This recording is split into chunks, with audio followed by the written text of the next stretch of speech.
Welcome to Sangeeta kitchen. Sangeeta কিচেনে আজকে আপনাদের সামনে আমি আপনাদের সামনে খুব সহজ সরল রেসিপি নিয়ে হাজির হই। সেরকমই একটি রেসিপি নিয়ে আজকে আমি হাজির হয়েছি, সেটা হচ্ছে চেলা মাছ। এই দেখুন সুন্দর সুন্দর চেলা মাছকে আমি আপনাদের সামনে পাতলা ঝোল করে দেখাবো। আর তার সঙ্গে আমি সরু সরু করে একটু আলু টমেটো কেটে নিয়েছি, আর জিরে কাঁচা লঙ্কা আদা বেটে নিয়েছি। এই চেলা মাছ দিয়ে এই গরমের সময় পাতলা ঝোল খেলে খুবই অসাধারণ লাগবে। এবার দেখুন আমি পাতলা ঝোলটা কীভাবে রান্না করি। প্রথমে আমি কড়াইতে তেল দিয়ে মাছটাকে ভেজে নেব। দেখুন কড়াইয়ের মধ্যে আমার তেলটা গরম হয়ে গেছে। এবার এইভাবে আমি নুন হলুদ দিয়ে চেলা মাছগুলোকে রেখেছি। খুব সুস্বাদু মাছ এবং গরমের সময় পাতলা ঝোল খেলে খুবই অসাধারণ খেতে লাগে। এবার আমি মাছগুলোকে হালকা করে ভেজে নেব, বেশি কড়া করে ভাজবো না।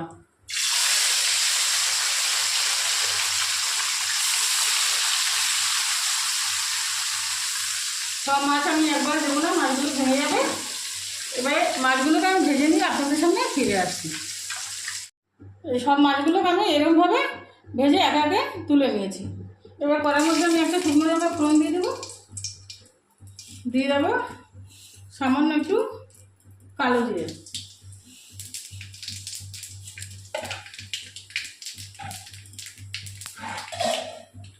আর দিয়ে দেবো এবার সরু সরু করে কেটে রাখা আলু আর একটা ছোটো সাইজের টমেটো।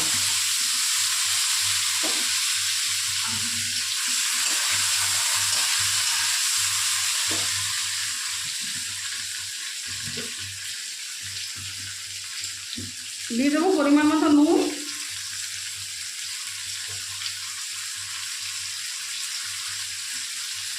আর পরিমাণ মতো হলুদ।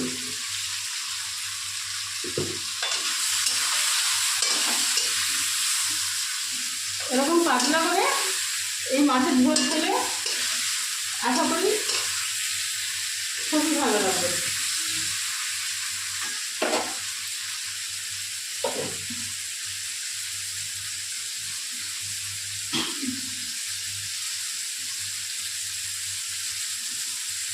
এবার এর মধ্যে দিয়ে দেবো জিরে আদা লঙ্কা 1 চামচ মতো হবে, 1 থেকে 1.5 চামচ মতো হবে। তবে এই রান্নাটা একটু হাতে বাটা মশলাটাই বেশি স্বাদ লাগবে।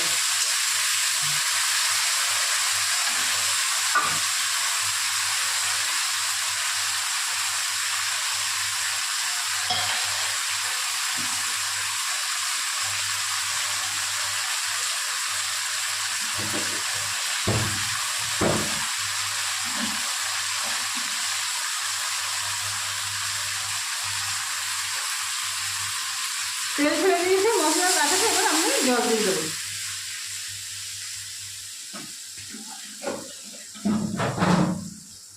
যেহেতু এটা পাতলা ঝোল তাই আমি আরেকটু জল দিয়ে দেবো। এবার ফুটে উঠলে আপনাদের সামনে আমি ফিরে আসছি। এবার ঝোল ফুটে উঠেছে। এবার দেখুন মাছগুলোকে আমি এভাবে দিয়ে দেবো।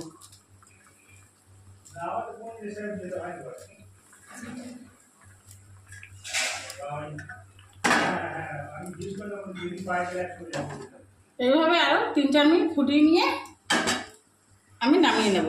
এরকম 10 মিনিট ফুটে ওঠার পরে আমি একটা পাত্রে 4-5 মিনিট আরও ফুটিয়ে নিয়েছি, নিয়ে একটা পাত্রে নামিয়ে নিয়েছি। রেসিপিটা খুবই সাধারণ মনে হয়, কিন্তু খুবই অসাধারণ খেতে লাগবে। ভিডিওটি যদি ভালো লেগে থাকে লাইক করবেন, কমেন্ট করবেন, শেয়ার করবেন, সাবস্ক্রাইব করবেন। নিত্য নতুন ভিডিওর আপলোড পেতে আমার সাথে থাকুন। ধন্যবাদ। এরকম 3-4 মিনিট ফোটার পরে আমি গ্যাসটাকে বন্ধ করে দিয়েছি। ভিডিওটি এবং রেসিপিটা খুবই সাধারণ মনে হবে, কিন্তু খেতে খুবই অসাধারণ লাগবে। ভিডিওটি যদি ভালো লেগে থাকে লাইক করবেন, কমেন্ট করবেন, শেয়ার করবেন, সাবস্ক্রাইব করবেন। নিত্য নতুন ভিডিওর আপলোড পেতে আমার সাথে থাকুন। ধন্যবাদ।